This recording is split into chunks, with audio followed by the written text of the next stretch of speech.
Hi ಎಲ್ರಿಗೂ, welcome to Shilpa's ಕುಲಿನರಿ. ನಿಮಗೋಸ್ಕರನೇ ಇವತ್ತು ನಾವು ಕೇವಲ 10 ನಿಮಿಷದಲ್ಲಿ ಹೋಟೆಲ್ ಸ್ಟೈಲಿನ ಪರ್ಫೆಕ್ಟ್ ಟೊಮೆಟೊ ಈರುಳ್ಳಿ ಚಟ್ನಿ ಮಾಡೋದು ಹೇಗೆ ಅಂತ ತೋರಿಸ್ಕೊಡ್ತೀನಿ.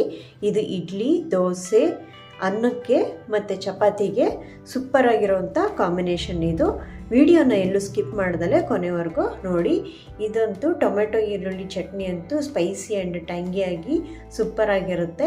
ಬನ್ನಿ ಹೇಗೆ ಮಾಡೋದು ಅಂತ ನೋಡ್ಕೊಳ್ಳೋಣ. ಮೊದಲಿಗೆ ಇದಕ್ಕೆ ಬೇಕಾಗಿರೋವಂಥದ್ದು 2 ದಪ್ಪ ಈರುಳ್ಳಿ ಮತ್ತು ಒಂದು 4 ಹಣ್ಣಾಗಿರೋವಂಥ ಹುಳಿ ಟೊಮೆಟೊ, ಆಮೇಲೆ 8 ಬ್ಯಾಡಗಿ ಮೆಣಸಿನ್ಕಾಯಿ, 4 ಗುಂಟೂರು ಮೆಣಸಿನ್ಕಾಯಿ, 1 ಗೆಡ್ಡೆ ಸಿಪ್ಪೆ ಬಿಡಿಸಿರುವಂಥ ಬೆಳ್ಳುಳ್ಳಿ, 1 ಹಿಡಿಯಷ್ಟು ಕೊತ್ತಂಬರಿ ಸೊಪ್ಪು ಹಾಗೂ ರುಚಿಗೆ ತಕ್ಕಷ್ಟು ಉಪ್ಪು ಮತ್ತು ಬೆಲ್ಲನೂ ಅರಿಶಿನೂ ಆಮೇಲೆ ಸೇರಿಸ್ಕೊಳ್ತೀನಿ. ಮೊದಲಿಗೆ ನಾನಿಲ್ಲಿ ಒಂದು ಪ್ಯಾನಲ್ಲಿ ಎಣ್ಣೆ 2 ಟೇಬಲ್ ಸ್ಪೂನ್ ಅಷ್ಟು ಹಾಕ್ಕೊಂಡು, ಎಣ್ಣೆ ಕಾದ್ಮೇಲೆ 8 ಬ್ಯಾಡಗಿ ಮೆಣಸಿನ್ಕಾಯಿನ ಹಾಕ್ಕೊಂಡು, ಹಾಗೆ ಖಾರಕ್ಕೆ ಗುಂಟೂರು ಮೆಣಸಿನ್ಕಾಯಿನ ಉಪಯೋಗಿಸ್ತಾ ಇದ್ದೀನಿ. 4 ಗುಂಟೂರು ಮೆಣಸಿನ್ಕಾಯಿನ ಹಾಕ್ಕೊಂಡು, ನೀವು ಖಾರ ಬೇಕಾದರೆ ಕಮ್ಮಿ ಬೇಕು ಅಂತಂದರೆ 2 ಗುಂಟೂರು ಮೆಣಸಿನ್ಕಾಯಿ ಹಾಕ್ಕೋಬೋದು.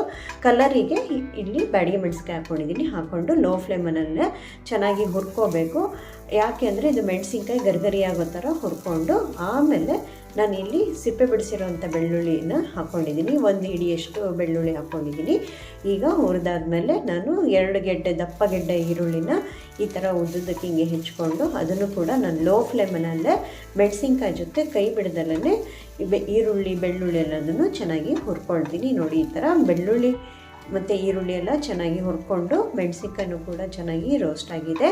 ಈರುಳ್ಳಿ ತುಂಬ ಸಾಫ್ಟ್ ಆಗೋದೇನು ಬೇಡ, ಈ ಥರ ಕಲರ್ ಚೇಂಜ್ ಆದರೆ ಸಾಕು, ಟ್ರಾನ್ಸ್ಪರೆಂಟ್ ಕಲರ್ ಆದರೆ ಸಾಕು.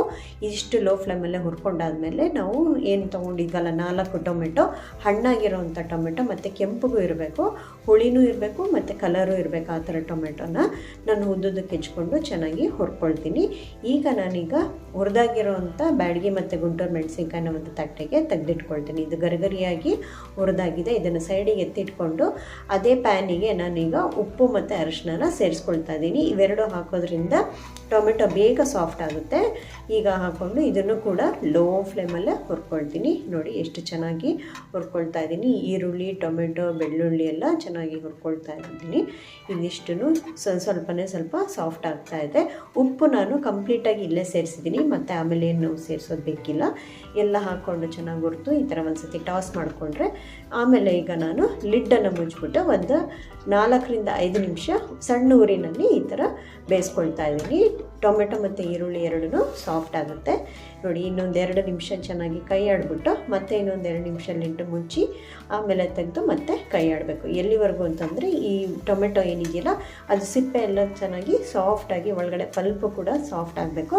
ಅಲ್ಲಿವರೆಗೂ ಇಷ್ಟೊತ್ತಿಗೆ ನಾವು ಚೆನ್ನಾಗಿ ಹುರ್ಕೊಂಡಾಗಿರುತ್ತೆ. ಈಗ ನಾನು ಒಂದು ಹಿಡಿಯಷ್ಟು ಕೊತ್ತಂಬರಿ ಸೊಪ್ಪನ್ನು ಸೇರಿಸ್ಕೊಳ್ತಾ ಇದ್ದೀನಿ. ಸೇರಿಸ್ಕೊಂಡು ಒಂದು 2 ಸತಿ ಈ ಥರ ಹುರ್ಕೊಂಡು ಸ್ಟವ್ನ ಆಫ್ ಮಾಡಿ ಇದಿಷ್ಟು ತಣ್ಣಗಾಗೋದಕ್ಕೆ ಬಿಟ್ಬಿಡಬೇಕು. ಈಗ ನಾವು ಮಿಕ್ಸಿ ಜಾರಿಗೆ ಫಸ್ಟು ಹುರಿದಿಟ್ಕೊಂಡಿರೋಂಥ ಬ್ಯಾಡಗಿ ಮೆಣಸಿನ್ಕಾಯಿ ಮತ್ತು ಗುಂಟೂರು ಮೆಣಸಿನ್ಕಾಯಿನ ಮಾತ್ರ ಹಾಕ್ಕೊಂಡು ಪೌಡ್ರ್ ಮಾಡ್ಕೊಳ್ತೀನಿ. ಯಾಕೆಂದರೆ ಆಮೇಲೆ ಅದಕ್ಕೆ ಅದ್ರ ಜೊತೆ ಈರುಳ್ಳಿ ಜೊತೆ ಮಾಡೋಕ್ಕೆ ಹೋದರೆ ಪೌಡ್ರ್ ಆಗೋದಿಲ್ಲ. ಅದಕ್ಕೆ ಫಸ್ಟ್ ಇದನ್ನು ಪೌಡ್ರ್ ಮಾಡಿಕೊಂಡು ನಂತರ ತಣ್ಣಗಾಗಿರೋಂಥ ಈರುಳ್ಳಿ, ಟೊಮೆಟೊ, ಬೆಳ್ಳುಳ್ಳಿ ಮತ್ತು ಕೊತ್ತಂಬರಿ ಸೊಪ್ಪನ್ನು ಸೇರಿಸ್ಕೊಳ್ತಾ ಇದ್ದೀನಿ. ಇದಿಷ್ಟನ್ನು ಅದೇ ಮಿಕ್ಸಿ ಜಾರಿಗೆ ಸೇರಿಸ್ಕೊಂಡು, ನೀರೇನು ಹಾಕೋದು ಬೇಡ, 1 ಟೇಬಲ್ ಸ್ಪೂನಷ್ಟು ಬೆಲ್ಲ ಹಾಕ್ಕೊಳ್ತಾ ಇದ್ದೀನಿ. ಬೆಲ್ಲ ಬೇಡ ಅಂದರೂ ಸ್ಕಿಪ್ ಮಾಡ್ಕೋಬೋದು. ಆಮೇಲೆ ನೀರು ಹಾಕ್ಕೊಳ್ದಲ್ಲೇ ನುಣ್ಣಗೆ ರುಬ್ಕೊಳ್ತೀನಿ. ನೋಡಿ, ಈ ಥರ ರುಬ್ಕೊಂಡ್ಮೇಲೆ ಈ ಥರ ಆಗಿದೆ. ಈಗ ನಾನು ಅದಕ್ಕೊಂದು ಒಳ್ಳೆ ಒಗ್ಗರಣೆ ಕೊಡ್ತೀನಿ. ಈ ಒಗ್ಗರಣೆ ಕೊಡೋದ್ರಿಂದ ಪಕ್ಕಾ ಹೋಟೆಲ್ ಸ್ಟೈಲ್ ಚಟ್ನಿ ಆಗುತ್ತೆ ಇದು.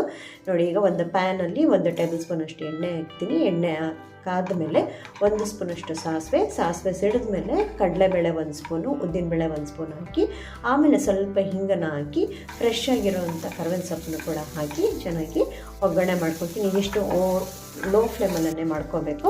ಎಲ್ಲ ಹುರ್ಕೊಂಡ್ಮೇಲೆ ಕಡಲೆಬೇಳೆ ಎಲ್ಲ ಗರಿಗರಿಯಾಗಿ ಆದಮೇಲೆ ನಾವು ರುಬ್ಬಿಟ್ಕೊಂಡಿರೋವಂಥ ಚಟ್ನಿನ, ಅಂದರೆ ಟೊಮೆಟೊ ಈರುಳ್ಳಿ ಚಟ್ನಿನ ಇದಕ್ಕೆ ಸೇರ್ಕೊಳ್ತೀನಿ.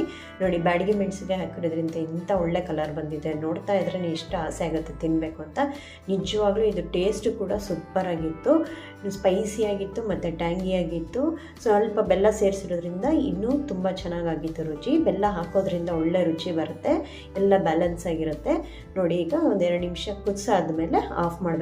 ತುಂಬ ಏನು ಕುದಿಸೋದೇನು ಬೇಡ, ಯಾಕೆಂದರೆ ನಾವೆಲ್ಲ ಹುರಿದ್ಬಿಟ್ಟು ರುಬ್ಬಿರೋದು. ಸೊ ಹಾಗಾಗಿ ಒಗ್ಗರಣೆ ಒಂದಿಷ್ಟು ಕೊಟ್ಬಿಟ್ಟು ಸ್ವಲ್ಪ ಮಾಗಿಸ್ಕೊಂಡು ಆಫ್ ಮಾಡಿಬಿಟ್ರೆ ಆಯಿತು. ಬಿಸಿ ಬಿಸಿಯಾಗಿರೋಂಥ ಈರುಳ್ಳಿ ಟೊಮೆಟೊ ಚಟ್ನಿ ರೆಡಿಯಾಗಿದೆ.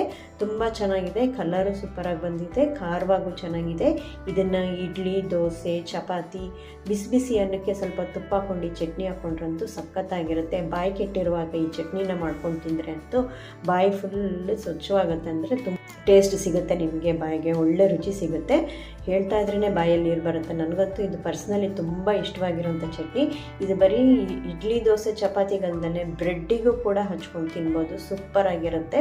ನೀವು ಒಂದ್ಸತಿ ಟ್ರೈ ಮಾಡಿ. ನೋಡಿದ್ರಲ್ಲ ಫ್ರೆಂಡ್ಸ್, ಇಷ್ಟು ಚೆನ್ನಾಗಿರೋ ಚಟ್ನಿನ ನೀವು ಒಂದ್ಸತಿ ಟ್ರೈ ಮಾಡಿ ಹೇಗೆ ಬಂತು ಅಂತ ಕಮೆಂಟ್ ಬಾಕ್ಸ್ನಲ್ಲಿ ತಿಳಿಸಿ. ಈ ವಿಡಿಯೋ ಇಷ್ಟ ಆಗಿದ್ದರೆ ಲೈಕ್ ಮಾಡಿ, ಶೇರ್ ಮಾಡಿ, ಹಾಗೂ ನನ್ನ ಚಾನಲ್ನ ಸಬ್ಸ್ಕ್ರೈಬ್ ಮಾಡಿ.